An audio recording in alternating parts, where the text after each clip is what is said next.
تعرف القبيلة من اسم العائلة بارتو. أسامي العائلة قبيلة بادان، تشانياغو، بيليان، تانجون، كوتو، سيكومبا.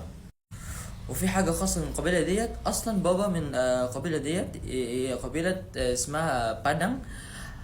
بادان بالنسبة للمكان، ونسبة اسم القبيلة أصلا مينانكابو. يعني إيه مينانكابو؟ مينانكابو جت من كلمتين أصلا، مينان وكابو. يعني مينان يعني منان باللغة العرب الإندونيسية الفصيحة، وإيه كمان كابو يعني من كلمة كربو باللغة الإندونيسية الفصيحة، بمعنى منان كابو يعني فوز البقرة. يعني إيه؟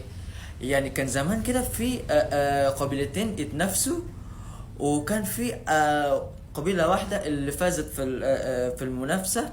أصلا منافسة بتاعت البقرة، يعني أنهي واحدة من البقرة اللي هتوصل يعني أسرع من اللي قبله، واللي الشخص الآخر يعني من القبيلة الأخرى يعني. ف كان قبيلتنا فازت في المنافسة ديت. ومنذ ذاك الوقت قبيلة دي تسمى فوز البقرة أو مينانكابو، أو نسبة المكان قبيلة بادان. فقبيلة بابا قبيلة بادان،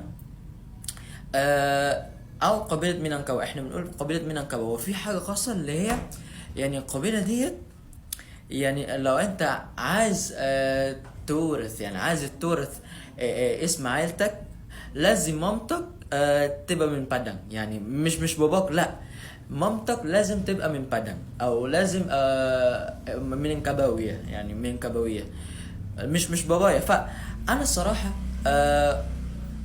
يعني كباداني، اصلا انا باداني فيك. يعني ليه بقى؟ يعني عشان بادان الاصلي بياخد اسم العيلة من ماما. يعني اصلا لو ماما مش من بادان، فانا مش باداني قوي يعني. فانا باداني فيك يعني بس اصلا نسبة كإسلام، يعني إسلام ياخد أو بيورث اسم العائلة من بابا. فعادي بابا أصلا من بادان، بس ماما مش من بادان. عشان كده بيقول كده إن أنا باداني فيك، يعني أو من كبوي فيك. فدي حاجة اسمها بالإندونيسي ماترينيال. يعني عائلة واحدة أو قبيلة معينة بتورث اسم عائلتها بإيه؟ يعني بجينة ديال ماما، يعني بجينة الماما مش بجينة الأب يعني. فأنا الصراحة لا، أنا مش غلطان، دي القبيلة الوحيدة في إندونيسيا اللي بتورث اسم العائلة حسب ماما، حسب الأم، مش بابا يعني. فاكتبوا لي في الكومنتس ايه رايكم بقى القبيله دي، قبيله بابا. هم عايشين دايما في الشرق، لا اصلا في الغرب، يعني في جزيره سومطرة. فبابا جاي من سومطرة، وكان جه هنا للشغل والدراسه والحاجات ديت. كان لقوا ماما في الجامعه، واتجوزوا، خلفوني وتوأمي. اكتبوا لي في كومنتس ايه رايكم بقى على القبيله ديت. لو انتوا عايزين تعرفوا عن القبائل الاخرى، اكتبوا لي في الكومنت. ان شاء الله الفيديوهات اللي جايه هعمل اكتر ان شاء الله.